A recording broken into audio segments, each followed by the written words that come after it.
Hello student, welcome to JEE classes Meerut. My name is Ekta Bharti. आप मेरे साथ पढ़ते हैं इंजीनियरिंग मैथमेटिक्स 4 सब्जेक्ट, जो कि बीटेक सेकेंड ईयर का सब्जेक्ट है। तो चलिए स्टूडेंट, आज हम अपना न्यू सेशन स्टार्ट करते हैं न्यू यूनिट के साथ। यूनिट है हमारी फोर्थ, स्टैटिस्टिकल टेक्निक सेकेंड। इस यूनिट में हमें क्या पढ़ना है? इस यूनिट में हमें पढ़नी है प्रोबेबिलिटी। क्या पढ़नी है हमें इसमें? प्रोबेबिलिटी। अब प्रोबेबिलिटी होती क्या है भाई? प्रोबेबिलिटी आपने क्लास 9, 10th, 11th, 12th इन सभी में आपने प्रोबेबिलिटी पढ़ी हुई है। ठीक है, तो प्रोबेबिलिटी के कुछ टर्म्स भी पढ़ रखी होंगी आपने, जैसे कि हमारी ट्रायल क्या होता है, इवेंट क्या होता है, आउटकम्स क्या होता है, फेवरेबल आउटकम्स, सैंपल स्पेस, ये सारी डेफिनेशंस आपने पढ़ रखी हैं। ठीक है, तो आज क्या करेंगे, हम बेसिक क्लास देखेंगे। इसमें भाई कुछ हम टर्म्स पढ़ेंगे प्रोबेबिलिटी की। वैसे प्रोबेबिलिटी होती क्या है? क्या होती है प्रोबेबिलिटी? प्रोबेबिलिटी एक तरीके से पॉसिबिलिटी होती है। किसी चीज की पॉसिबिलिटी को ही हम क्या कहते हैं? प्रोबेबिलिटी कहते हैं। ठीक है, तो चलिए बढ़ते हैं अपने टॉपिक की तरफ। First, theory of probability. आज क्या करेंगे, हम कुछ प्रोबेबिलिटी के टर्म्स देखेंगे। ठीक है, तो चलिए स्टार्ट करते हैं। Trial, trial and event. Trial क्या होता है एंड इवेंट क्या होता है? देखिए, ट्रायल होता क्या है, अगर मैं डेफिनेशंस की बात करूं तो an experiment which through repeated under essentially identical or same condition does not give unique result but may result in one of several possible outcomes। आप बोलोगे क्या डेफिनेशन है ये? देखिए, आपको एग्जांपल से समझ में आएगा कि ट्रायल क्या होता है एंड इवेंट क्या होता है। ठीक है, अब जैसे मैंने माना कि मैंने एक कॉइन लिया भाई, मैंने उस कॉइन को क्या किया? टॉस किया। क्या किया? मैंने कॉइन लिया, उसको टॉस किया। तो वो जो टॉस किया है वही हमारा क्या कहलाया जाता है? ट्रायल कहलाया जाता है। क्या कहलाया जाता है? ट्रायल कहलाया जाता है। अब भाई मैंने एक सिक्का लिया, सिक्के को उछाला, उछालने पर मेरे को क्या मिलेगा? या तो हेड मिलेगा या टेल मिलेगा। जो वो हेड और टेल मिलता है वही हमारा क्या कहलाया जाता है? इवेंट कहलाया जाता है। क्या कहलाया जाता है? इवेंट कहलाया जाता है। आया सभी को समझ में? ट्रायल होता क्या है? एक तरीके से एक्सपेरिमेंट होता है। जो भी चीज हम एक्सपेरिमेंट कर रहे हैं वो हमारा क्या कहलाया जाएगा? ट्रायल कहलाया जाएगा। और जो हमें आउटकम्स मिलेगा भाई, जो चीज हमें मिलती है वो हमारी क्या कहलाई जाती है? यहाँ पर एक तरीके से इवेंट कहलाई जाती है। आ गया समझ में सभी को? ट्रायल एंड इवेंट है क्या हमारा? यहाँ पर तो ये सारी हमारी डेफिनेशंस लिखी हुई हैं। ठीक है, तो देखिए example, tossing a coin is a trial. अगर मैंने एक सिक्के को छाला तो वो मेरा क्या कहलाया जाएगा? वो मेरा कहलाया जाएगा trial. And turning up of head और टेल इज एन इवेंट। भाई एक सिक्के को छालने पर या तो हेड आएगा या टेल आएगा, तो वो मेरा क्या कहलाया जाएगा? इवेंट कहलाया जाएगा। क्या कहलाया जाएगा? इवेंट कहलाया जाएगा। आया वैसे सभी को समझ में? ट्रायल एंड इवेंट होता क्या है? ठीक है, अब ऐसी अगर हम बात करें, ये तो मैंने यहाँ पर किसकी बात की? मैंने एक सिक्के की बात की। अब मैं लेती हूँ एक डाइस। डाइस तो देखा है, जो लूडो खेलते हैं उसमें डाइस होता है। तो डाइस में कितने नंबर होते हैं भाई? क्यूब उसमें शेप में नहीं होता, क्यूब शेप का होता है। इसमें हमारे 6 नंबर होते हैं, 1 से लेके 6 तक। भाई 1 भी होता है, 2, 3, 4, 5 एंड देन 6। ये हमारे 6 नंबर होते हैं। अब देखो, अब मैंने क्या किया? एक डाइस को थ्रो किया। अब थ्रो किया भाई, एक डाइस को मैंने थ्रो किया तो वो हमारा क्या कहलाया जाएगा? ट्रायल कहलाया जाएगा। अब थ्रो करने पर मैंने कहा कि भाई अगर हमने डाइस को थ्रो किया तो 1 भी आ सकता है, 2 भी आ सकता है, 3 भी आ सकता है, 4 भी, 5 भी, 6 भी। भाई 6 नंबर में से कोई सा एक नंबर आ सकता है, तो वही हमारा क्या कहलाया जाएगा? इवेंट कहलाया जाएगा। ठीक है, आया सभी को समझ में? ट्रायल एंड इवेंट होता क्या है। अब आगे बढ़ते हैं नेक्स्ट डेफिनेशन की तरफ। डेफिनेशन है हमारी एग्जॉस्टिव इवेंट। अब एग्जॉस्टिव इवेंट क्या होती है भाई? एग्जॉस्टिव इवेंट क्या होती है? एग्जॉस्टिव इवेंट होती है एक तरीके से सैंपल स्पेस। सैंपल स्पेस की बात करें, देखो क्या लिखा हुआ है? The total number of all possible outcomes in any trial is known as exhaustive event या एग्जॉस्टिव केसेस। भाई ट्रायल में से जितने भी हमारे पॉसिबल आउटकम्स हैं वही हमारे क्या कहलाए जाएंगे? एग्जॉस्टिव इवेंट कहलाए जाएंगे। अब जैसे मैंने यहाँ पे बात की, मैंने इसमें यहाँ पे बात की थी किसकी? कि एक डाइस को थ्रो किया तो हमारे पास 1 2 3 4 5 6 इनमें से कोई सा भी एक आएगा, ठीक है। अब अगर मैं इन सभी को पॉसिबल आउटकम्स को लिखूं, 1 भी आ सकता है, 2 भी आ सकता है, 3 भी आ सकता है, 4 भी आ सकता है, 5 भी, 6 भी। अगर मैंने इन्हीं को सभी को एक साथ लिखा तो वो हमारा क्या कहलाया जाएगा, एग्जॉस्टिव इवेंट कहलाया जाएगा, ठीक है। क्या कहलाया जाएगा, एग्जॉस्टिव इवेंट कहलाया जाएगा। आया सभी को समझ में? एग्जॉस्टिव इवेंट क्या होता है, आप देखो तो हमारे यहाँ पर अगर देखो मैंने यहाँ पे क्या बात की कि मैंने क्या किया, 1 डाइस इज थ्रोन, मैंने एक डाइस को क्या किया, थ्रो किया, ठीक है। अगर मैंने यहाँ पे एक डाइस को थ्रो किया तो क्या आएगा भाई, 1 आएगा, 2 आएगा, 3 आएगा, 4 आएगा, 5 आएगा, 6 आएगा। तो कितनी पॉसिबिलिटी है यहाँ पर आने की भाई, 1 आने की भी पॉसिबिलिटी है, 2 की भी, 3 की भी, 4 की भी, 5। तो यहाँ पर कितने केस बनेंगे, यहाँ पर बनेंगे हमारे 6 केस। कितने बनेंगे, 6 केस। केस कह लो या इवेंट कह लो, वो एग्जॉस्टिव इवेंट कह लो, ठीक है। आप देखो 6 केस बनेंगे। यहाँ पर तो मैंने एक डाइस की बात की, अब मैंने यहाँ पे क्या किया, मैंने यहाँ पर 2 डाइस को थ्रो किया, 2 डाइस आर थ्रोन। अगर मैंने 2 डाइस को थ्रो किया तो यहाँ पर क्या बनेगा, 6 की पावर 2, इट मीन्स 36 केसेस बनेंगे। कितने केसेस बनेंगे यहाँ पर, 36 केसेस बनेंगे। और वो 36 केसेस किस तरीके से बनेंगे, देखिए अगर मैं 36 केसेस की बात करूं, देखो भाई मैंने क्या किया, दोनों डाइस को एक साथ उछाला तो क्या पता दोनों पे 1 1 आया हो भाई, दोनों पे हमारे अपर उस पे 1 1, अपर फेस पे 1 1 आया हो, क्या पता एक पे 1 आया हो, एक पे 2 आया हो, क्या पता पहले पे 1 दूसरे पे 3 आया हो। तो इससे जो हमारे 36 केसेस बनेंगे वो किस तरीके से बनेंगे, देखो अगर मैं यहाँ पे 36 केसेस की बात करूं, देखो तो भाई हमने माना सैंपल स्पेस में लिखेंगे, ठीक है। देखो अब मैंने माना कि क्या पता फर्स्ट फेज पे हमारा फर्स्ट आया और सेकंड फेज पे भी हमारा फर्स्ट आया, दोनों पे फर्स्ट आया, फिर पहले पे फर्स्ट दूसरे पे 2 आया हो,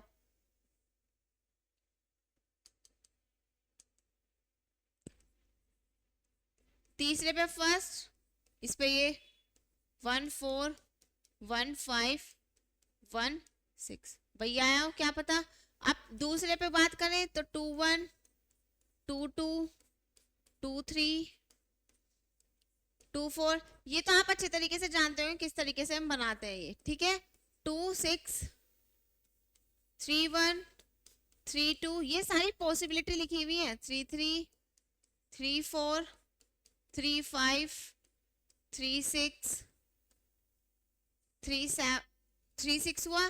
फिर यहाँ पर क्या पता पहले पे 4 आया और दूसरे पे 1 आया, 4 2 4 3 4 4 4 5 4 6, फिर 5 1 5 2 5 3 5 4 5 5 5 6, ठीक है।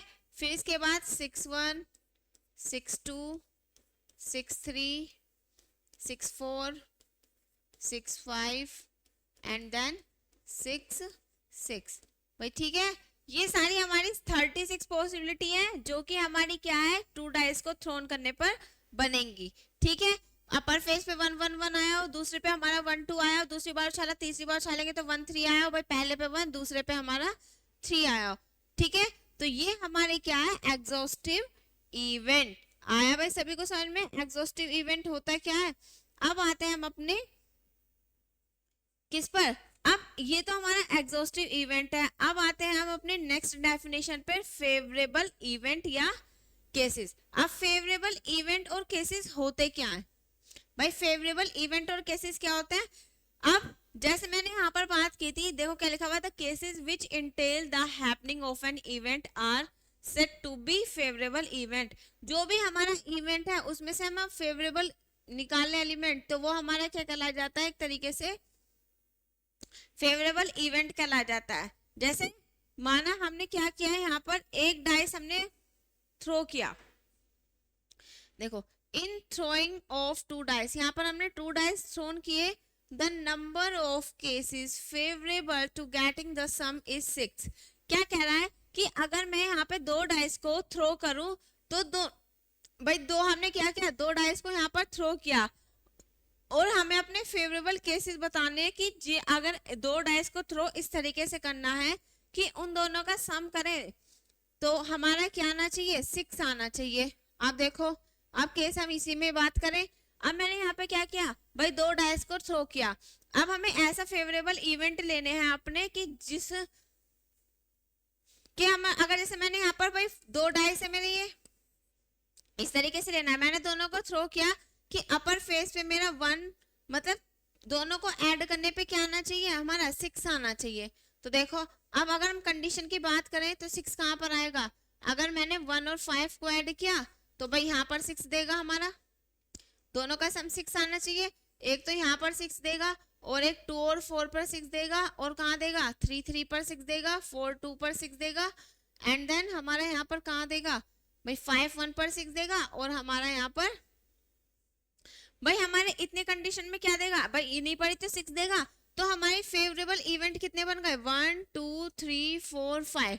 तो हमारे यहाँ पर फेवरेबल इवेंट बने हमारे 5। तो देखो 1 5 प्लस करा 6 आया, ये 5 इवेंट बने फेवरेबल इवेंट, आया समझ में, ठीक है। पॉसिबल आउट, अब ये हमारे यहाँ पर फेवरेबल इवेंट, ठीक। अब आगे बढ़ते हैं भाई, आ गया ना फेवरेबल इवेंट समझ में क्या होता है हमारा, ठीक है। अब देखो जैसे अगर मैं यहाँ पे बात करूं भाई, यहाँ पर तो मैंने इसकी बात की, चलो एक और एग्जांपल देती हूँ इसमें। अगर मैंने यहाँ पर अगर मैंने यहाँ पर देखो एक, अब हम कॉइन की बात करते हैं। अ कॉइन इज टोस्ड, अब मैंने क्या किया, एक कॉइन को टोस्ट किया, देन फेवरेबल इवेंट आउटकम्स जो है वो मेरा क्या आना चाहिए, इज हेड होना चाहिए। भाई अगर मैंने एक कॉइन को क्या किया, टॉस किया, तो पॉसिबिलिटी कितनी है भाई, अगर मैं एग्जॉस्टिव इवेंट की बात करूं, इसको बोलते हैं एस सैंपल स्पेस, तो ये कितना है हमारा, या तो हेड आएगा या टेल आएगा, भाई यही तो आएगा। एग्जॉस्टिव इवेंट ये तो होता है कि जो भी हमारी टोटल पॉसिबल आउटकम्स होते हैं वो लिख दिया, हेड आएगा या टेल आएगा। अब फेवरेबल क्या होता है कि हमने कहा कि हमारे फेवरेबल आउटकम्स वो हेड आना चाहिए। तो हमारी इसमें अगर मैं बात करूं तो हेड हमारा एक ही बार तो आएगा,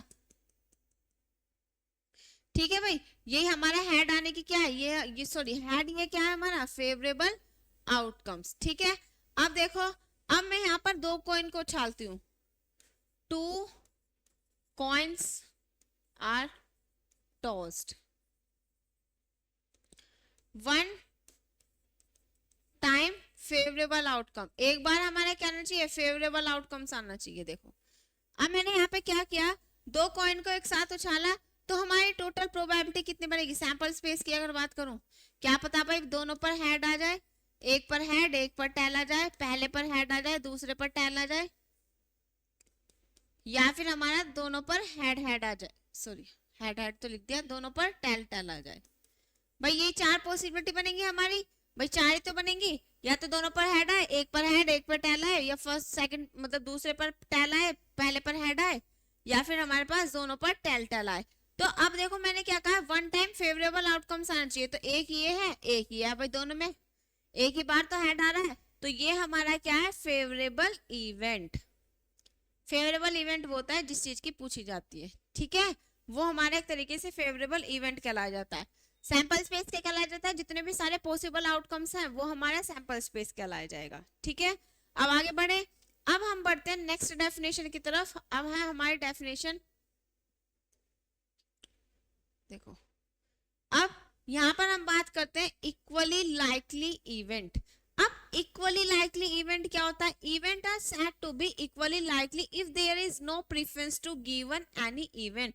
कि इवेंट इक्वली लाइकली इवेंट क्या होता है, जिसमें हम किसी भी एनी इवेंट को क्या नहीं देते, प्रीफरेंस नहीं देते। इसका मतलब क्या है हमारे पास, अगर मैं यहाँ पे बात करूं, एक डाइस को उछाला है मैंने, all the 6 faces are equally likely to come. अब देखो अगर मैंने यहाँ पे बात की भाई 6, मैंने यहाँ पर एक डाइस को उछाला तो हमारे पास 6 नंबरिंग आएंगी, ठीक है। अगर मैं इसकी निकालूंगी तो यहाँ पर एक बार इसी को निकालना पड़ेगा, दूसरी बार ये मतलब 1 बाय 1 हमें क्या करना पड़ेगा, इनकी पॉसिबिलिटी निकालनी पड़ेगी। भाई इसकी अगर निकालेंगे तो 1/6 1/6 1/6 सबकी क्या होगी, सेम हमारी क्या आएगी, प्रोबेबिलिटी आएगी। अब प्रोबेबिलिटी किस तरीके से आएगी, मतलब सबको सेम ही चांसेस मिलेंगे एक तरीके से। ये हमारा क्या कहलाया जाता है, इक्वली लाइकली इवेंट। आया भाई सभी को समझ में। इक्वली लाइकली इवेंट क्या होता है, देखिए इक्वली लाइकली हमारा इवेंट यही होता है, ठीक है। अब देखो ये तो हमारा डाइस का था। अगर मैंने यहाँ पर एक एग्जांपल लिया, मैंने एक वेल शफल्ड पैक कार्ड लिया, जिस ताश की गड्डियां होती है, ताश की गड्डी में 52 कार्ड्स होते हैं। अब उन 52 कार्ड्स को अगर मैं क्या करूं, भाई हमने क्या किया, when a card is drawn from a well shuffled pack any card may appear in the draw so that. अब देखो अब क्या कह रहा है कि हमने क्या लिया, हमने एक ताश की गड्डी ली, उसमें से हमने क्या किया, एक कार्ड को निकाला। भाई हम 52 कार्ड्स हैं, एक कार्ड को निकालेंगे तो इसकी प्रोबेबिलिटी अलग आएगी। हम मतलब 52 कार्ड्स को हम 52 डिफरेंट वेज से हम क्या कर सकते हैं, फाइंड कर सकते हैं। भाई 1 कार्ड को निकाला उसकी अलग आएगी, दूसरे कार्ड को निकालेंगे, मतलब सबकी क्या होगी, इक्वली लाइकली इवेंट कहलाया जाएगा वो, ठीक है। तो हम क्या कर सकते हैं, 52 कार्ड्स को हम इक्वली लाइकली केसेस में क्या कर सकते हैं, डिवाइड कर सकते हैं। अब बात करते हैं हम इंडिपेंडेंट एंड डिपेंडेंट इवेंट की। अब इंडिपेंडेंट एंड डिपेंडेंट इवेंट क्या होता है, आप देखो अगर मैं यहाँ पर बात करूं, an independent event is an event in which outcomes is not affected by the others. इसमें क्या कह रहा है कि अब देखो डेफिनेशन क्या है, 2 और more event are said to be independent. 2 या 2 से ज्यादा इवेंट हमारे इंडिपेंडेंट इवेंट कब कहलाए जाएंगे, इफ द हैपनिंग और non happening of any one does not depend by the happening or non happening of any other। कि अब हमारा डिपेंडेंट इवेंट क्या कहलाया जाएगा, अगर मैं इंडिपेंडेंट, पहले हम इंडिपेंडेंट की बात करते हैं। अब इंडिपेंडेंट इवेंट क्या होता है, इंडिपेंडेंट इवेंट वो होता है जिसमें हमारा आउटकम्स जो है वो हमारा दूसरे पर इफेक्ट नहीं करता है। अगर हमारा दूसरे पर इफेक्ट नहीं करता है तो वो हमारा क्या कहलाया जाता है, इंडिपेंडेंट इवेंट कहलाया जाता है, और अफेक्ट करता है तो वो हमारा डिपेंडेंट इवेंट कहलाया जाता है। आप देखो किस तरीके से इंडिपेंडेंट अफेक्ट करता है। देखो अगर मैं यहाँ पर बात करूं, मैंने यहाँ पर क्या लिया, मैंने यहाँ पर एक बैग लिया। भाई मैंने यहाँ पर भाई अगर देखो मैंने यहाँ पर बात की, ये B1 बैग है, ये हमारा B2 बैग है। भाई ये हमारे 2 बैग है अलग अलग, B1 और B2। अब हमने यहाँ पे क्या, इस बैग में कुछ बॉल्स हैं, इस बैग में भी हमारी कुछ बॉल्स हैं, ठीक है। अब देखो अगर मैं इस बैग B1 से बॉल निकालूंगी, मैंने माना इसके अंदर बॉल है हमारी, ठीक है। अगर मैं इसके अंदर से बॉल निकालती हूँ तो क्या वो इस पर इफेक्ट करेगा, भाई करेगा, नहीं करेगा ना। भाई क्यों, क्योंकि हमने तो बैग B1 में से बॉल निकाल लिया ना। अगर मैं इस बैग B1 में से बॉल निकालती हूँ तो बैग B2 पर कोई इफेक्ट पड़ेगा, नहीं पड़ेगा। तो ये कैसा है, हमारा इंडिपेंडेंट इवेंट है, ठीक है। आया समझ में सभी को। तो both bag does not depend to each other. तो ये दोनों बैग क्या है, किसी पर भी मतलब एक दूसरे पर क्या नहीं करेंगे, डिपेंड नहीं करेंगे। Both bags does not depend each other. तो क्या है, ये हमारे एक दूसरे पर डिपेंड नहीं करेंगे, तो इसलिए हमारा ये क्या कहलाया जाता है, इंडिपेंडेंट इवेंट। आया भाई सभी को समझ में, इंडिपेंडेंट इवेंट क्या होता है। अब हमने अपनी कुछ टर्म्स देख ली। क्या देखा पहले, फर्स्ट ट्रायल, ट्रायल क्या होता है, फिर हमने इवेंट देखा, इवेंट क्या होता है, और हमने कुछ इवेंट्स के बारे में पढ़ा, ठीक है। अब इसमें हमारी एक डेफिनेशन और रह गई है, म्यूचुअली एक्सक्लूसिव इवेंट।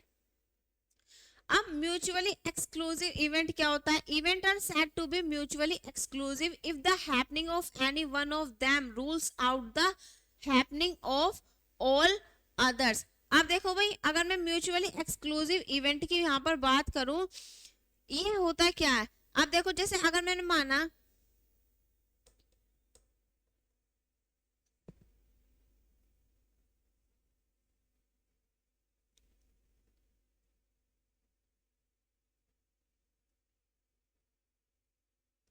देखो क्या लिखा हुआ है, in tossing a coin the event head and tail are mutually exclusive since if the outcomes is head the possibility of getting tail in the same trial is ruled out. अगर मैंने यहाँ पे क्या किया, एक कॉइन को उछाला, भाई एक कॉइन को उछाला तो उसमें हेड आएंगे या टेल आएंगे। तो अगर मैं यहाँ पर हेड आने की प्रोबेबिलिटी निकाल रही हूँ, सेम टाइम पर क्या मैं टेल आने की प्रोबेबिलिटी निकाल सकती हूँ? नहीं निकाल सकती। एक टाइम पर एक की तो प्रोबेबिलिटी निकालेंगे, अगर हम दूसरे की निकालना चाहें तो वो हमारा क्या कहलाया जाएगा? रूल्ड आउट कहलाया जाएगा। क्या कहलाया जाएगा? रूल्ड आउट कहलाया जाएगा। और इसका एक फॉर्मूला ये भी होता है कि अगर मैंने फर्स्ट इवेंट और माइनस सेकेंड, सॉरी, अगर E1 minus E2, sorry E1 minus E1 intersection E2 निकाला तो वो हमारा अगर फाई आता है तो वो हमारा म्यूचुअली एक्सक्लूसिव इवेंट कहलाया जाता है। किस तरीके से? मैंने माना एक क्या लिया मैंने, एक डाइस ली, डाइस को थ्रोन किया। अब मैंने यहाँ पर माना E1 इवेंट जो आया वो आया हमारा 2 का मल्टीपल, भैया है हमारा, क्या कह दो, हमारा E1 नंबर्स का है, ठीक है। और मैंने एक E2 इवेंट लिया जिसमें मैंने ऑड नंबर्स लिए। मैंने क्या किया, एक डाइस को थ्रो किया जिसमें हमारा E1 इवेंट आया 2 4 6 और E2 इवेंट आया 1 3 5। अब मेरे को बताना है म्यूचुअली एक्सक्लूसिव इवेंट है या नहीं है। अब म्यूचुअली एक्सक्लूसिव इवेंट क्या था कि E1 इंटरसेक्शन E2 क्या आना चाहिए? 5 आना चाहिए। आप देखो भाई इंटरसेक्शन और यूनियन तो पता होगा, E1 सेट थ्योरी के अंदर पढ़ते हैं हम ये चीज। E1 कितना है हमारा यहाँ पर? E1 है हमारे यहाँ पर 2 4 6 और इंटरसेक्शन E2 है हमारा 1 3 5। अब ये है हमारा, आप देखो अगर मैं इन दोनों का इंटरसेक्शन निकालूं, इंटरसेक्शन होता है कॉमन पार्ट। जैसे माने ये हमारा वेन डायग्राम है, ये हमारा एक सेट A है और ये हमारा एक सेट B है, ठीक है। इन दोनों में कॉमन क्या पार्ट आ रहा है? अगर मैं कॉमन पार्ट की बात करूं तो इन दोनों में ये वाला पार्ट कॉमन आ रहा है, भाई यही तो आ रहा है कॉमन पार्ट दोनों में, तो यही हमारा इसका क्या कहलाया जाता है? इंटरसेक्शन B कहलाया जाता है। अब यूनियन क्या होता है? कॉमन पार्ट तो आए, बाकी बचा हुआ भी आए, मतलब ये सब कुछ पूरा ही, तो ये पूरा ही हमारा क्या कहलाया जाता है? यूनियन, ठीक है। तो यूनियन अगर इंटरसेक्शन, आप देखो कॉमन एलिमेंट कुछ आ रहा है भाई, यहाँ पे 2 4 6 है, यहाँ पे 4 5 1 3 5 है, तो कुछ भी नहीं आ रहा ना, तो ये होता है 5 5 होता है हमारा एम्प्टी सेट, ठीक है। यह सब चीजें आप डिस्क्रीट में पढ़ेंगे। तो ये है हमारा, देखो अब हमारा E1 इंटरसेक्शन E2 क्या आ गया? 5। तो ये हमारा कैसा है? ये दोनों हमारे म्यूचुअली एक्सक्लूसिव इवेंट हैं, ठीक है। आया सभी को समझ में? ये होता है हमारे यहाँ पर म्यूचुअली एक्सक्लूसिव इवेंट, ठीक है। ये कुछ टर्म्स थी जो आपको यहाँ पर क्या होना चाहिए? पता होनी चाहिए, ठीक। अब हम बात करते हैं अपने प्रोबेबिलिटी की। अब आते हैं हम अपने टॉपिक प्रोबेबिलिटी पर। देखो डेफिनेशन ऑफ प्रोबेबिलिटी। अब प्रोबेबिलिटी की डेफिनेशन होती क्या? If a trial result in an exhaustive event, बोले म्यूचुअली एक्सक्लूसिव या equally likely cases and m of them are favorable to the happening of an event E, then the probability of happening of E is given by, या तो हम उसे P से denote करेंगे probability को, या फिर हम करेंगे PE से डिनोट। किससे? P से या PE से। तो देखो प्रोबेबिलिटी होती क्या है? प्रोबेबिलिटी होती है जो भी हमारा सैंपल स्पेस होता है वो, जिसे हमने क्या नाम दिया हुआ? Exhaustive number of cases upon में favourable number of cases upon में एग्जॉस्टिव केसेस।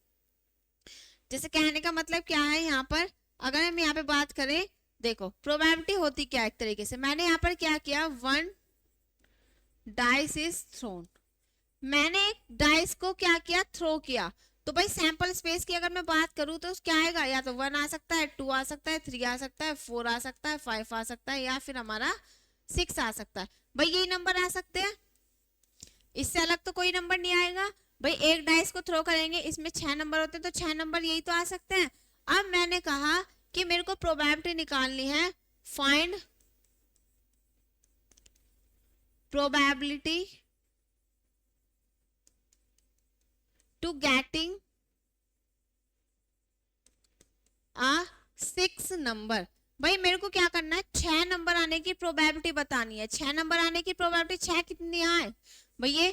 अब प्रोबेबिलिटी का फॉर्मूला क्या है, या तो हम इसे पीई से डिनोट करेंगे या फिर पी से सिंगल, ठीक है। इसका मतलब प्रोबेबिलिटी ऑफ एन इवेंट। तो क्या है हमारा भाई, total number of cases. Total number cases कितने हैं, सैंपल स्पेस 6 है, 6। तो यहाँ पर कितने हैं, 6 नंबर आने की प्रोबेबिलिटी पूछ रहा है। 6 कितनी बार है, 1 बार। तो इसकी प्रोबेबिलिटी जो है 1/6 है। क्या है हमारी प्रोबेबिलिटी, 1/6। और प्रोबेबिलिटी हमेशा 0 से बड़ी और 1 से छोटी होती है, या 1 के बराबर होती है, ठीक है। अगर आपकी प्रोबेबिलिटी 1 से बड़ी आती है तो इट मीन्स आपका क्वेश्चन गलत है, मतलब क्वेश्चन नहीं आंसर गलत है, ठीक है।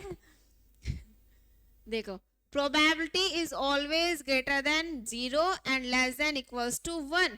प्रोबेबिलिटी हमेशा 0 से बड़ी होती है और 1 से छोटी या 1 के बराबर होती है, ठीक है।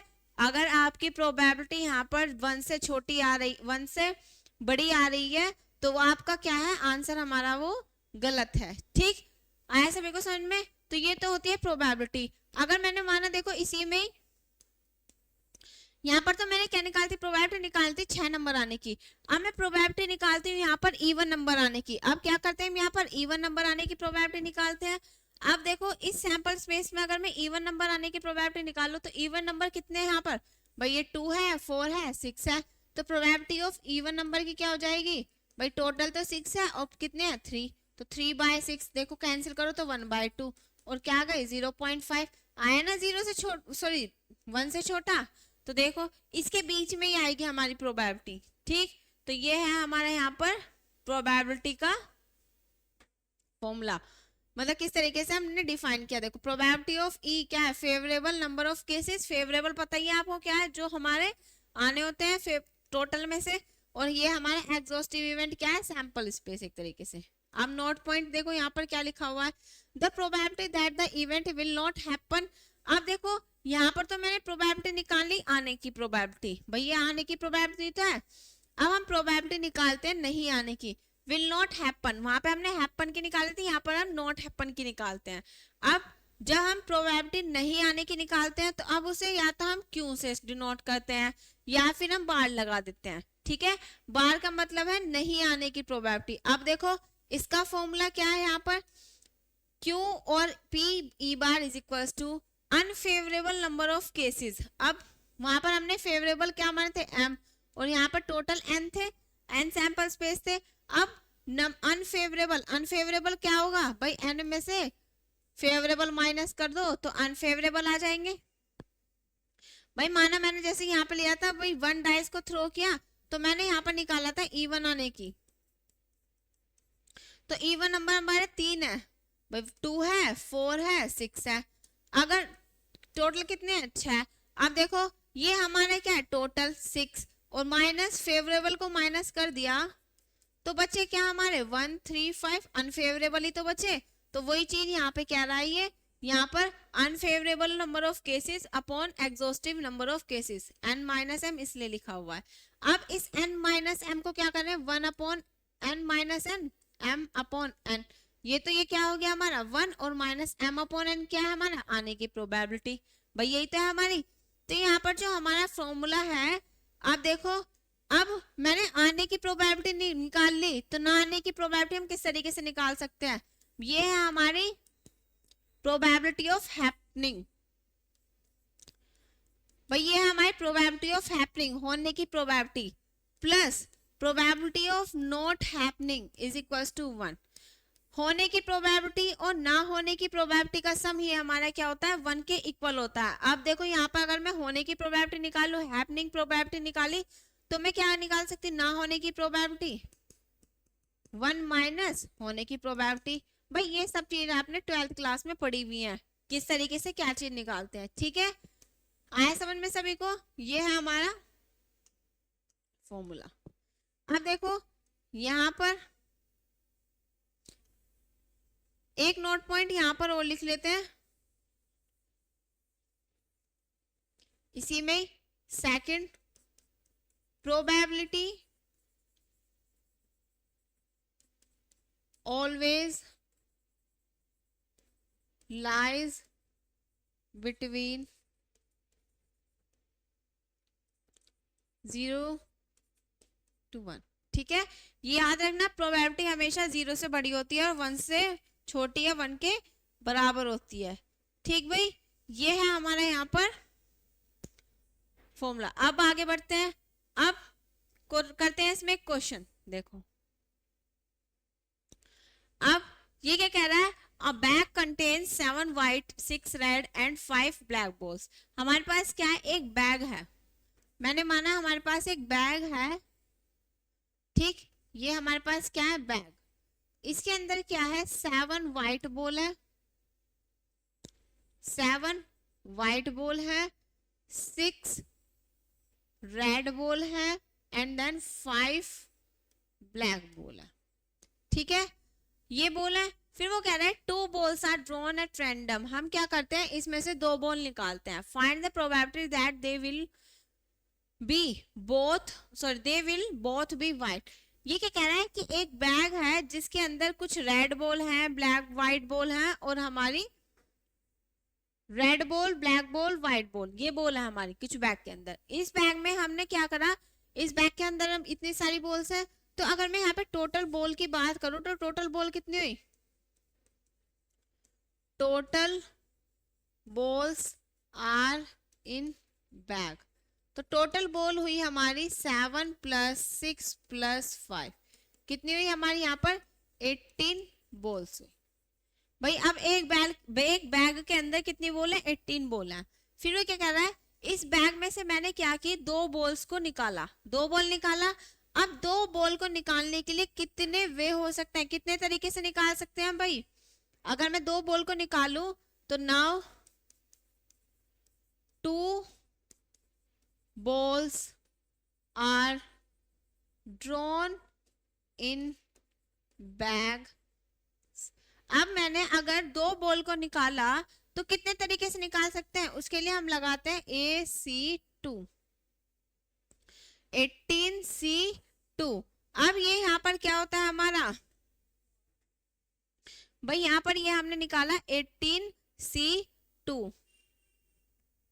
ठीक, आया समझ में सभी को। ये हमारे क्या है, ये हमारे निकालने के वे हैं, तरीके हैं कि इतने तरीके से हम क्या कर सकते हैं।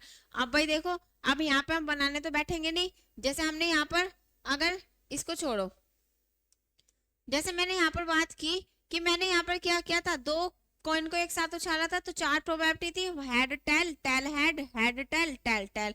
भाई ये थी। अगर मैंने 3 सिक्कों को एक साथ उछाला तो किस तरीके से आएगी, या तो तीनों पर हेड आएगा, 2 पर हेड, 1 पर टेल, तो किस तरीके से बनेगी, यहाँ पर बनेगी 2 की पावर n तरीके से। तो 3 सिक्कों को उछाला तो हमारी यहाँ पर कितनी बनी, 8 पॉसिबिलिटी बनी। अब इन 8 पॉसिबिलिटी को लिखेंगे किस तरीके से, देखो अगर मैं हेड की बात करूं तो मैंने देखो 8 तरीके से लिखना है, तो हमने क्या किया, 4 बार हेड लिखा। इस क्वेश्चन को बाद में करेंगे, पहले ये देख लेते हैं। भाई 4 बार हेड लिखा और 4 बार ही हम क्या करते हैं, टेल लिखते हैं, लिखा। फिर 2 बार हेड, 2 बार टेल, 2 बार हेड, 2 बार टेल, फिर 1 बार हेड, 1 बार टेल, 1 बार हेड, 1 बार टेल, 1 बार हेड, 1 बार टेल, 1 बार हेड, 1 बार टेल। तो ये हमारी 8 पॉसिबिलिटी है। क्या पता तीनों पर हेड आए, क्या पता 2 पर हेड है, 1 पर टेल है, 1 इस पे हेड है, इस पे टेल। ये हमारी 8 पॉसिबिलिटी है, 1 2 3 4 5 6 7 8। ठीक है, इस तरीके से हम क्या करते हैं, पॉसिबिलिटी निकालते हैं। लेकिन अब यहाँ पर क्या कह रहा है कि हमारे पास 18 बॉल्स हैं। अब 18 बॉल को किस तरीके से निकालेंगे, भाई 18 बॉल में हमारी 7 व्हाइट हैं, 6 रेड हैं और 5 ब्लैक हैं। अब देखो इन्हें पॉसिबिलिटी बनाने बैठेंगे तो काफी टाइम लग जाएगा। उससे बचने के लिए हम यहाँ पे यूज करते हैं परम्यूटेशन का, सॉरी कॉम्बिनेशन का। ठीक है, अब परम्यूटेशन और कॉम्बिनेशन तो आपने पढ़ रखा है, ये भी आपका 12th का टॉपिक है। अगर मैं यहाँ पर एनसीआर की बात करूं, ये हमारा क्या है, कॉम्बिनेशन। कॉम्बिनेशन को किस तरीके से सोल्व करते हैं, n factorial upon r factorial और n माइनस r फैक्टोरियल। भाई ये तो होता है हमारा, ये होता है हमारा कॉम्बिनेशन। ठीक है, अब हमें क्या करना है, इस फॉर्मूले से इसको सॉल्व करना है। और परम्यूटेशन की बात करें तो NPR होता है, तो यहाँ पे होता है n फैक्टोरियल अपॉन में n माइनस आर फैक्ट, बस यहाँ पे r नहीं आता। ठीक है, हमें तो सिर्फ इससे काम है कॉम्बिनेशन से। तो अब हम क्या करते हैं, कॉम्बिनेशन से पहले अपने वेज निकाल लेते हैं। तो देखो अगर मैं यहाँ पे बात करूँ, सॉल्व करो इसे, ये n ये r, तो क्या आएगा 18 फैक्टोरियल अपॉन में 2 फैक्टोरियल इंटू 18 माइनस 2 फैक्टोरियल। अब 18 फैक्टोरियल 2 फैक्टोरियल, 18 में से 2 गया 16 फैक्टोरियल, और n फैक्टोरियल को आपको ओपन करना आता है n into n minus R factorial. ठीक है, तो देखो अब 18 फैक्टोरियल है इंटू 18 माइनस 1, तो कितना आएगा 17 फैक्टोरियल, 17 माइनस 1 16 फैक्टोरियल। ये तो आपको आई थिंक आता होगा सभी को। यहाँ पे 2 फैक्टोरियल को लिख सकते हैं 2 इंटू 1। ठीक है, ये 16 फैक्टोरियल, 16 फैक्टोरियल से 16 फैक्टोरियल कैंसिल आउट हुआ, और यहाँ पर क्या बचा हमारा, 2 से इसे कैंसिल किया, 2 9 जा 18, ये आया हमारे यहाँ पर 17, यहाँ पे बचा 9 इंटू 17, यह है हमारे यहाँ पर 153। तो 2 बॉल को निकालने के लिए 153 तरीके से हम क्या कर सकते हैं, इन 2 बॉल को हम क्या कर सकते हैं, फाइंड कर सकते हैं। ठीक है, ये तो वेज आ गए, मतलब क्या है ये हमारा total sample space, sample space ही तो है एक तरीके से। ठीक है, अब ये तो आ गया हमारा। अब वो क्या कह रहा है कि अब यहाँ पर हमें निकालना क्या है, उसने ये क्या कहा, हमने सैंपल स्पेस तो फाइंड कर लिया, अब वो कह रहा है 2 balls are drawn at random, जो हमने 2 बॉल निकाली है, find the probability that they will both be white. अब जो 2 बॉल हमने निकाली है वो बतानी है हमें वाइट होने की प्रोबेबिलिटी। अब वाइट होने की प्रोबेबिलिटी है, तो अब हम इसमें ये भी निकाल लेते हैं प्रोबेबिलिटी। देखो 2 balls are drawn, then probability, then both balls will be white, will be white।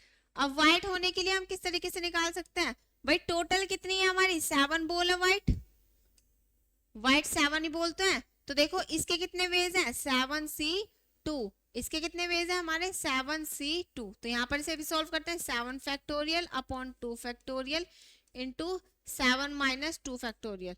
भाई ये समझ में आ गया ना क्यों लिखा, भाई अब 7 बॉल है, 7 बॉल में से हमें क्या निकालनी है, 2 बॉल की तो बतानी है कि व्हाइट होने की, तो हम कितने तरीके से निकाल सकते हैं, इसको सोल्व करते हैं, 7 into 5 sorry 7 into 6 into 5 factorial upon 2 into 5 factorial. इस 5 फैक्टोरियल से 5 फैक्टोरियल गया, ये इससे गया 7 3 जा 21।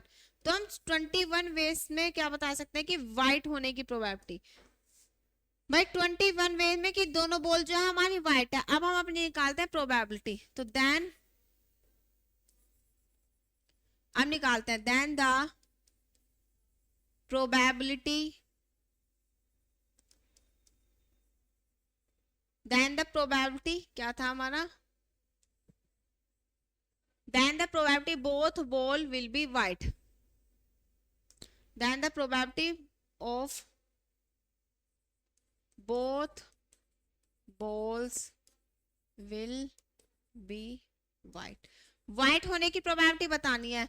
तो देखो अब क्या है हमारे यहाँ पर नीचे, एग्जॉस्टिव केसेस या फिर टोटल नंबर ऑफ आउटकम्स, यहाँ लिख देते हैं total number of outcomes, total number मतलब सारे है ना, और अपॉन में सॉरी ऊपर आ जाएगा फेवरेबल आउटकम्स। अब फेवरेबल आउटकम्स कितने हैं हमारे यहाँ पर, फेवरेबल आउटकम्स है 21, और वो कितने थे हमारे 253 153। अब देखो ये 153, अगर मैंने इससे सिर्फ डिवाइड किया 21 को 153 से डिवाइड किया, तो ये आएगा हमारे यहाँ पर, यहाँ पर हम क्या करते हैं 23 को 150 से डिवाइड कर देते हैं। देखो अगर वैसे हम इसे डिवाइड करना चाहें तो यहाँ पर ये 7 से कटेगा, और ये हमारा 3 5 जा 15 3 3, तो 7 अपॉन 51, इसे डिवाइड करोगे तो 0 पॉइंट समथिंग ही आएगी। ठीक है, तो यही हमारी इसकी क्या है प्रोबेबिलिटी। आया भाई सभी को समझ, क्या है हमारी प्रोबेबिलिटी। अब हम बढ़ते हैं अपने आगे डेफिनेशंस की तरफ। आप देखो कुछ थ्योरम है जो कि हमें पढ़नी है। सिर्फ हम स्टेटमेंट बताते हैं, यहाँ पर थ्योरी से काम नहीं है हमारा। स्टेटमेंट देखो, एडिशन थ्योरम ऑफ प्रोबेबिलिटी। अब प्रोबेबिलिटी की क्या निकालनी है, एडिशन थ्योरम। अब वो क्या है हमारी, देखो अब यहाँ पे बात करें तो यहाँ पर हमने क्या किया, हमने यहाँ पर if A and B are any two event, यहाँ पर हमने क्या किए, दो इवेंट लिए A and B, two event. Then अगर मैंने उनके यूनियन की प्रोबेबिलिटी निकाली तो probability of A union B is equal to क्या थे, probability of A plus probability of B minus probability of A intersection B. अब हमें पता है यूनियन को हम और से भी डिनोट करते हैं और इंटरसेक्शन को हम एंड से डिनोट करते हैं। तो वही लिखा हुआ है प्रोबेबिलिटी ऑफ ए और बी ये equal to probability of A plus probability of B minus probability of A and B. ठीक है भाई, आया सभी को समझ में? ये है हमारी एडिशन थ्योरम ऑफ प्रोबेबिलिटी। अब हम बांटते हैं मल्टीप्लिकेटिव लॉ ऑफ प्रोबेबिलिटी। अब मल्टीप्लिकेटिव में क्या होता है, अब इसमें हमारी क्या होती है, कंडीशनल ई प्रोबेबिलिटी आती है। और कंडीशनल प्रोबेबिलिटी होती क्या है, देखो the probability of simultaneous occurrence of two event is equal to the probability of one event multiplied by the conditional event. इसमें क्या कर रहा है कि जो हमारे अगर हम simultaneous occurrence but two event को अगर हम दिखाएं, देखो किस तरीके से निकालेंगे, इसके लिए होता है probability of A intersection B is equal to probability of A into probability of B upon A. जो बी अपॉन ए है यही हमारी क्या है, कंडीशनल प्रोबेबिलिटी। ठीक है, कंडीशनल प्रोबेबिलिटी। ठीक, अब हम आगे बढ़ते हैं अपने क्वेश्चन की तरफ। देखिए क्वेश्चन है क्या हमारा, a problem in a mechanics in a problem in mechanics, mechanics के अंदर एक प्रॉब्लम है, is given to the three student A B C whose chances of solving it are 1/2 1/3 1/4। ठीक है, अब हम यहाँ पे क्या कर रहे हैं, हमने यहाँ पर क्या दी, हमने मैकेनिक्स की प्रॉब्लम ली जिसको सॉल्व कर रहे हैं हमारे मतलब तीन स्टूडेंट हैं, तीन स्टूडेंट, एक मैकेनिक्स की प्रॉब्लम है जिसको सॉल्व करने के लिए चांसेस दिए हुए हैं। भाई एक जो ए है वो 1/2 से कर रहा है, बी हमारा 1/3 से और सी हमारा 1/4 से। What is the probability that the problem will be solve. हमें प्रोबेबिलिटी बतानी है कि ये प्रॉब्लम हमारी क्या हो जाएगी, सॉल्व हो जाएगी। ठीक है, अब देखो ए जो एक स्टूडेंट माना ए है वो उसको चांसेस मिले इतने, बी को इतने मिले हैं और सी को हमारे इतने मिले हैं। ठीक है, तो अब हम यहाँ पे क्या करते हैं, पहले हम यहाँ पे क्या करते हैं, लिखते हैं द प्रोबेबिलिटी ऑफ ए। देखो अगर मैं यहाँ पे बात करूं द प्रोबेबिलिटी तो गिवन है, the probability of A B C तीनों ने सॉल्विंग द प्रॉब्लम आर। अगर मैं भाई ए बी सी की प्रोबेबिलिटी की बात करूं कि उन्होंने सॉल्व की प्रॉब्लम को, तो कितने से की, भाई ए ने की 1/2 से, बी ने की 1/3 से और सी ने की 1/3 से रेस्पेक्टिवली। ठीक है, अब देखो यहाँ पर क्या कह रहा है, यहाँ पर हमने लिख दिया कि हमारी जो प्रोबेबिलिटी है भाई ए बी सी स्टूडेंट को सॉल्व करने की जो प्रोबेबिलिटी है मैकेनिक्स की प्रॉब्लम को 1/2 1/3 1/4 है। ठीक है, ये तो है हमारी सोल्व करने की प्रोबेबिलिटी। हमें यहाँ पर निकालनी क्या है, हैपनिंग। ठीक, कि मतलब ये बताना है कि ये हमारी क्या है, प्रोबेबिलिटी सोल्व हो जाएगी।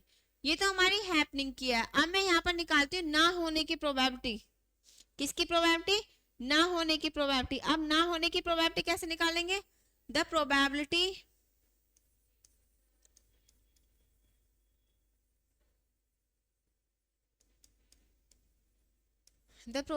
of A, B, C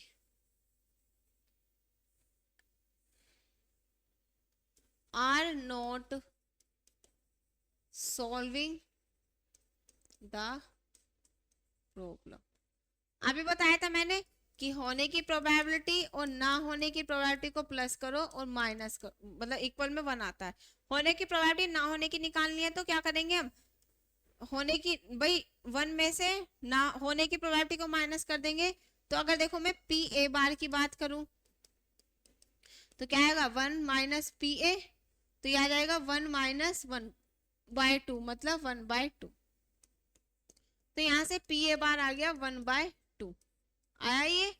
अब यहाँ पर पी बी बार निकालू, ना होने की प्रोबेबिलिटी बी के स्टूडेंट, बी स्टूडेंट से ना होने की प्रोबेबिलिटी क्या होगी, 1 माइनस होने की प्रोबेबिलिटी, तो 1 माइनस कितना दे रखा है 1/3, तो 3 माइनस 2/3 आया, तो यहाँ से पी बी बार जो आया वो आया हमारा 2/3। ठीक है, अब यहाँ पे निकालती हूँ पी सी बार। अगर पी सी बार की बात करें तो होने की प्रोबेबिलिटी माइनस कर देते हैं, तो 1 माइनस ये थी हमारी कितनी 1/4 थी ना, 1/4, देखो 1/4, तो यहाँ से आ गई 3/4, तो ये आ गई हमारी यहाँ पर ना होने की प्रोबेबिलिटी। भाई ए बी सी स्टूडेंट से ना होने की प्रोबेबिलिटी हमारी यहाँ पर आ चुकी है। अब हम यहाँ पे क्या करते हैं, लेकिन हमें पता नहीं है कि ये प्रॉब्लम सोल्व होनी चाहिए। अब ये प्रॉब्लम सोल्व कितने स्टूडेंट कर रहे हैं, 3 स्टूडेंट कर रहे हैं, तो यहाँ पर हम क्या करते हैं, अब हम यहाँ पे क्या करते हैं, भाई तीनों स्टूडेंट से ना सोल्व होने की प्रोबेबिलिटी अगर निकालें, the probability of the probability that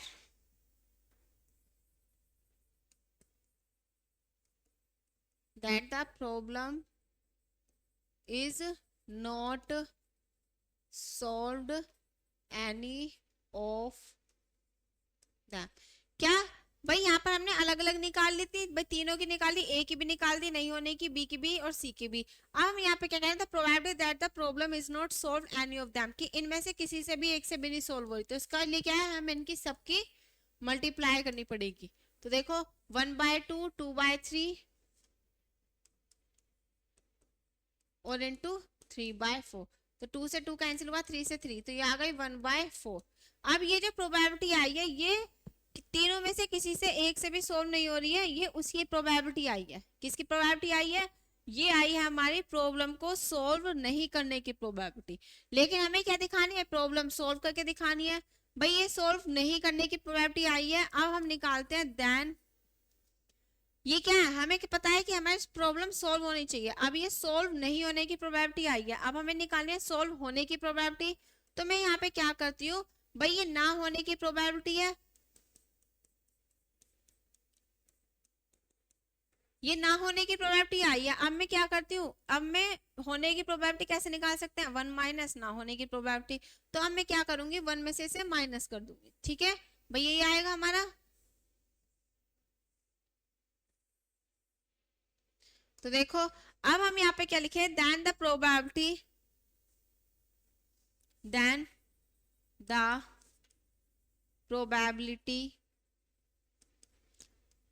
that the problem is solved any of them,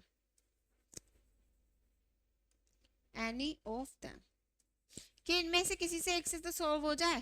तो देखो क्या होगी, 1 माइनस होने की प्रोबेबिलिटी, तो ये कितनी है हमारी 1/4, तो ये आ गया 3/4, और यही हमारा इसका क्या है, सॉल्यूशन है। आया भाई सभी को समझ में? ठीक है, इस तरीके से हमने यहाँ पर देखो क्या किया था, उसने क्या कहा था कि हमारी चांसेस दी हुई है, ए भाई एक मैकेनिक्स की प्रॉब्लम है जिसमें हमारी चांसेस दी हुई है, ए स्टूडेंट की चांस दी हुई है 1/2, बी को दी हुई है 1/3 और सी को दी हुई है 1/4। फिर वो उसकी प्रोबेबिलिटी निकाली हमने होने की प्रोबेबिलिटी, भाई ए स्टूडेंट से 1/2 तरीके से हो रही है, बी से 1/3 से और सी से हमारी 1/4। अब हमने निकाला कि ए स्टूडेंट से ना होने की प्रोबेबिलिटी निकाली, तो 1 माइनस 1/2 किया। ऐसे हमने बी स्टूडेंट से ना होने की निकाली, तो 1 माइनस 1/3 किया। ऐसे हमने सी से निकाली, तो 1 माइनस होने की प्रोबेबिलिटी मतलब 1 माइनस 1/4। तो इस तरीके से हमने ए बी सी स्टूडेंट से ना होने की प्रोबेबिलिटी क्या कर ली है, अपनी निकाल लिया है। लेकिन हमसे पूछा है कि ये प्रॉब्लम सोल्व होनी चाहिए, उसकी प्रोबेबिलिटी बतानी है। तो मैंने क्या किया, मैंने यहाँ पर प्रोबेबिलिटी निकाल दी किसी से भी नहीं सोल्व होने की प्रोबेबिलिटी, तो क्या होगा भाई मल्टीप्लीकेशन होगी। तो मैंने यहाँ पर 1/4 सोल्व करके आया भाई, 1/2 इंटू 1/2/3, ये हमारी ना होने की निकाली।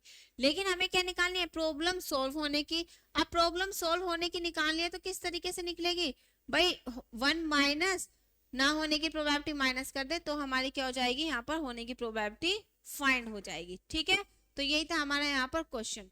अब एक लास्ट क्वेश्चन हो रहा है इसमें, देखिए क्या है हमारा लास्ट क्वेश्चन, फिर इसके बाद क्या करते हैं, यहाँ पर हमारा ये बेसिक क्लास हमारी क्या होगी, इसकी यहाँ पर ये फिनिश हो जाएगी। देखो क्या है हमारा, ये क्या कह रहा है, एक can hit the target 4 times in 5 shots. एक पर्सन है, पर्सन मान लो एक पर्सन ए है जो क्या है 5 शॉट में मतलब 4 बार क्या करता है, हिट करता है, 5 शॉट में 4 बार हिट करता है। ऐसी बी जो है 3 टाइम्स इन 4 शॉट, 4 शॉट में 3 बार क्या करता है, हिट करता है। And C twice in 3 shot, 3 shot में सी जो है वो कितनी बार करता है, 2 बार क्या करता है, हिट करता है। दे फायर अ वॉली को, ठीक है। What is the probability that at least 2 shots hit, at least मतलब कम से कम कितने भी, और ज्यादा से ज्यादा कितने, ज्यादा से ज्यादा कितने भी, ठीक है। एटलीस्ट का मतलब ये होता है, ठीक। अब देखो ये क्या कह रहा है कि एक पर्सन ए है जो हमारे 5 शॉट हिट करता है 4 बार, मतलब ऐसे हमारा बी पर्सन है जो 4 शॉट में 3 बार क्या करता है, हिट करता है। ऐसी सी है 3 शॉट में हमारा 2 बार क्या करता है, हिट करता है, किसको, वॉलीबॉल को। तो अब देखो अगर मैं यहाँ पे बात करूं probability of A hitting the target, hitting, भाई हमने क्या निकाला है, प्रोबेबिलिटी निकाली ए की हिटिंग द टारगेट, टारगेट को हिट करने की प्रोबेबिलिटी। भाई कितने हैं यहाँ पर, भाई 5 शॉट में से उसने 4 बार क्या किया, हिट किया, तो 4/5 प्रोबेबिलिटी आई। ऐसी हमने यहाँ पर probability of B hitting the target, देखो अब बी की बात करें तो बी में क्या था, भाई बी में 4 शॉट थे, उसने 3 बार हिट किया, तो 4 में से कितने किया उसने, 3, तो 4 गया, भाई 4 थे, 4 में से 3 बार हिट किया, तो 3/4 प्रोबेबिलिटी। ऐसी अब हम यहाँ पे निकालते हैं सी की, हिट द टारगेट। अब सी ने कितनी बार हिट किया, सी ने देखो C twice in 3 shot, 3 shot में 3 बार हिट किया, 3 शॉट में उसने 2 बार हिट किया, सी ट्वाइस इन 3 शॉट, भाई 3 में उसने 2 बार क्या किया, हिट किया। अब हमने यहाँ पर क्या किया, ए बी सी की प्रोबेबिलिटी निकाल ली, ठीक है। अब उसने क्या कहा है, यहाँ पर हमें 4 एटलीस्ट, अब देखो प्रोबेबिलिटी किसकी फाइंड करनी है, अब हमें यहाँ पे प्रोबेबिलिटी निकालनी है, what is the probability that at least 2 shots hit होने की प्रोबेबिलिटी निकालनी है। अब देखो अब हम निकालते हैं 2 शॉट्स हिट होने की प्रोबेबिलिटी। अब देखो अब उसने कहा है 4 एटलीस्ट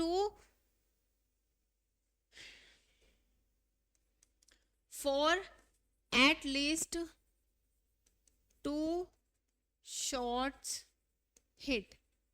अब 2 शॉट हमारे क्या होने चाहिए, एटलीस्ट 2 शॉट हमारे क्या होने चाहिए, हिट होने चाहिए, भाई 2 शॉट हमारे हिट करने चाहिए। अब देखो अब अगर हम यहाँ पे कंडीशन बनाए तो देखो एटलीस्ट बोला है ना, 3 है ए बी सी, अब एटलीस्ट की बात करें, एटलीस्ट 2 तो होने चाहिए, ज्यादा से ज्यादा कितने भी हो। तो देखो अगर मैं बात करूं, क्या पता तीनों हिट कर दे, भाई हो सकती है, कंडीशन बनानी है अब हमें, सॉरी कंडीशन ही तो बनानी है।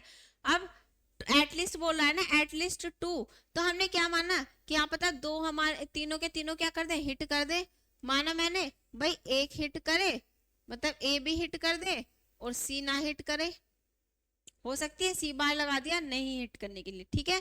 अब भाई ए क्या पता हमारा ए, और इस तरीके से मत लिखो, इसको इस तरीके से लिख लो, ए हिट ना करे बी सी हिट कर दे, ठीक है। अब ए भाई बी हिट ना करे सी कर दे हिट, या फिर हमारा ए बी करे सी ना करे, इस तरीके से 4 प्रोबेबिलिटी बन जाएंगी, कंडीशन बन जाएंगी हमारे पास। क्या, क्योंकि इसने क्या कहा है एटलीस्ट 2 हिट, तो 2 हिट देखो बी सी हिट करे ए ना करे, ए सी हिट करे बी ना करे, और ए बी हिट करे तो सी ना करे, ठीक है। इस तरीके से बना सकते हैं, देखो इस तरीके से लिख सकते हैं, ए बी सी, भाई ए बी कर रहा है, क्या पता सी ना करे, अब ए सी कर रहा है बी ना करे, और हमारे यहाँ पर, या इसको ऐसे रहने दो, इसमें तो कंफ्यूज हो जाएंगे वरना, इसको हम इसी तरीके से लिख सकते हैं, ठीक है। इसको ऐसे लिख लेना, यहाँ पे पहले ए पे बार लगाना, फिर बी पे बार लगाना, सी पे बार लगाना, ठीक है। इस तरीके से आपको याद रहेगा। अब हमें यहाँ पे क्या करनी है, अब हमें यहाँ पर सारी प्रोबेबिलिटी फाइंड करनी है इन चारों कंडीशन की। भाई इसकी इसकी इसकी इससे अलग तो कोई कंडीशन नहीं है। क्यों? क्योंकि उसने एटलीस्ट बोला था, at least two condition, sorry at least two shots are hit, 2 shot तो हमारे हिट होने चाहिए। क्या पता भाई, एटलीस्ट की बात कर रहा है ना, तो एटलीस्ट में कम से कम, ज्यादा से ज्यादा कितने भी हो। ऐसे हमारे एटमोस्ट में होता है, एटमोस्ट में हमारे मैक्सिमम, एटमोस्ट में अगर मैंने बोला एटमोस्ट, यहाँ पे बोलता है एटमोस्ट 2, तो मतलब 2 तो होने चाहिए, 2 से नीचे कितने भी हो, ठीक है। तो उसमें हमारी कंडीशन अलग बनती एटमोस्ट में, ठीक है। अब यहाँ पर ये एटलीस्ट की बन गई। अब हमें यहाँ पर निकालनी है सारी कंडीशंस फाइंड करनी है। अब देखो इस कंडीशंस को मैं लिख देती हूँ यहाँ पर। अब इस कंडीशन के अकॉर्डिंग हम क्या निकालेंगे, आप देखो probability hit the target A B C, ठीक है। तो देखो इस तरीके से लिखेंगे,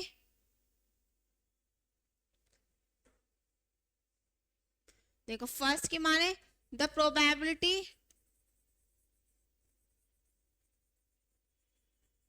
probability of all hits the target.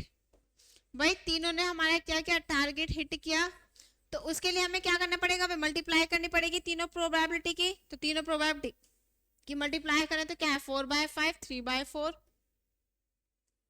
4/5, 3/4 और into 2/3।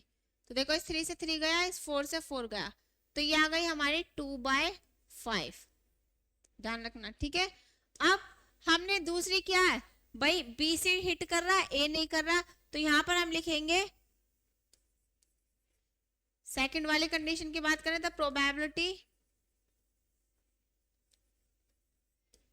A not hit the target, comma B and C hit the target.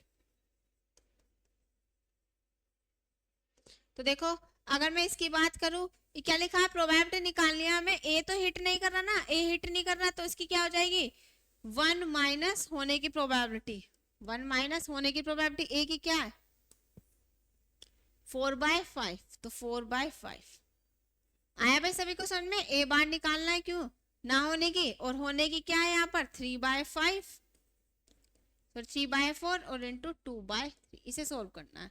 आप देखो सोल्व किया तो ये आया 5 - 4 मतलब 1/5, 3/4 और हमारा 2/3।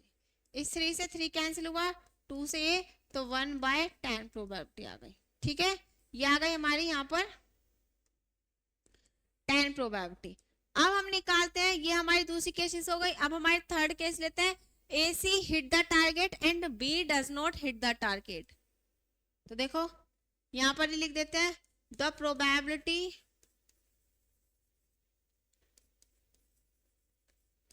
T of B does not hit the target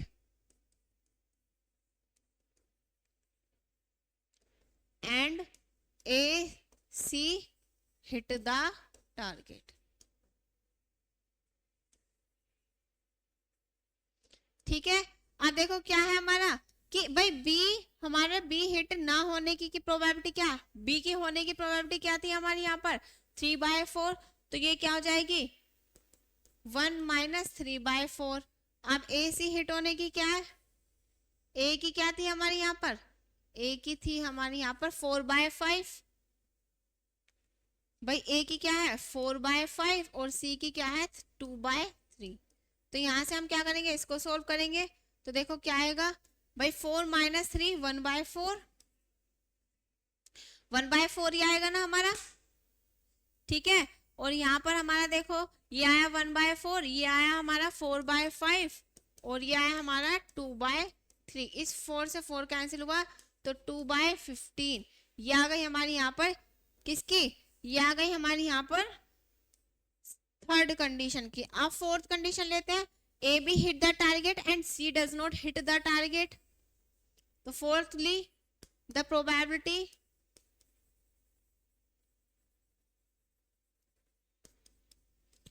of A, B hit the target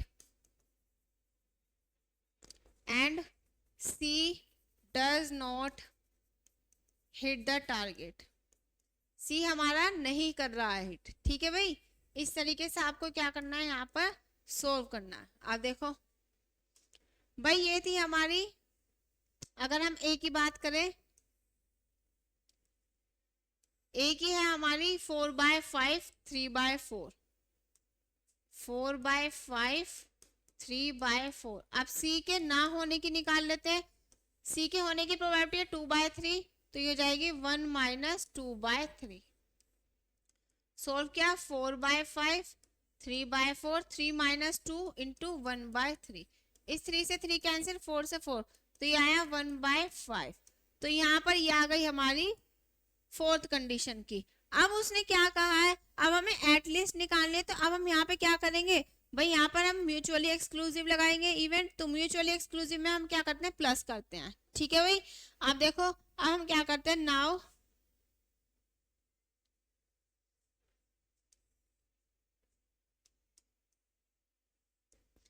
now probability at least 2 shots are hit। 2 shots hit होने की प्रोबेबिलिटी निकाल लेते हैं।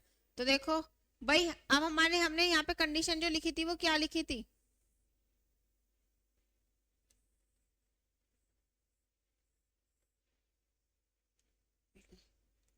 भाई हमने निकालते थे पहले probability of A B C होने की प्रोबेबिलिटी, फिर प्रोबेबिलिटी ऑफ ए के नहीं होने की और बी सी के होने की, फिर हमने प्रोबेबिलिटी निकाली थी ए सी के होने की, बी के ना होने की, फिर हमने निकाली थी ए बी के होने की और सी के नहीं होने की।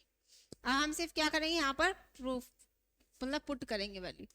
देखो, ए बी सी के होने की प्रोबेबिलिटी क्या आई थी हमारी, भाई यहाँ पे लिख लेना भाई, ये probability of A B C थी 2/5, ठीक है। ये probability of A B sorry C थी कितनी, 1/10, ठीक है। फिर ये थी हमारी probability of A B bar C 2/15। फिर थी हमारी यहाँ पर probability of A B C bar, कितनी आई हमारी, 1/5। बस इसे आपको सोल्व करना।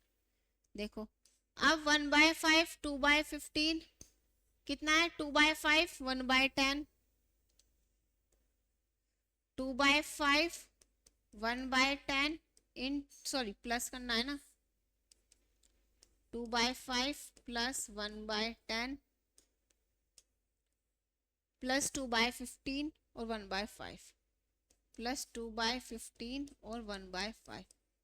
अब देखो इनका एलसीएम लो, 5 10 15 का,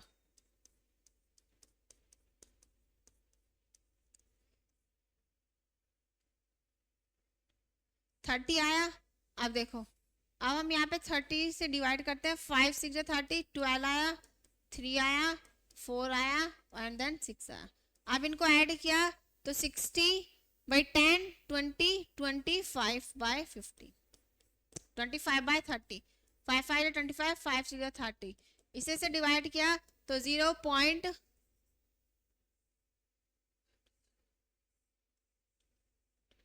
तो देखो 0.7 आया ना हमारा, जब भी देखो प्रोबेबिलिटी क्या है 0.7, ठीक है।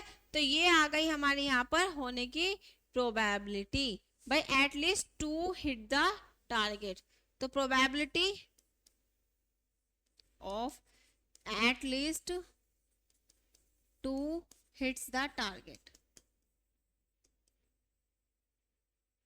कितनी आ गई, 5/6 लिख दे या फिर हम लिख दे 0.7, ठीक है। ये आ गई हमारे यहाँ पर प्रोबेबिलिटी। आया भाई सभी को समझ में। तो आज की क्लास में सिर्फ इतना ही रखते हैं।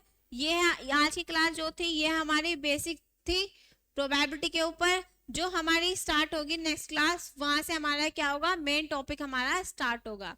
वहां पे पढ़ेंगे हम रैंडम वेरिएबल। अब रैंडम वेरिएबल क्या होता है, फिर उसमें हमारे टाइप्स है रैंडम वेरिएबल की, वो पढ़ेंगे हम नेक्स्ट क्लास में। तो मिलते हैं नेक्स्ट क्लास में। आप क्या करिए, तब तक के लिए आप क्या करिए, जो भी मैंने पढ़ा है इसको रिवाइज करिए। ठीक है, धन्यवाद।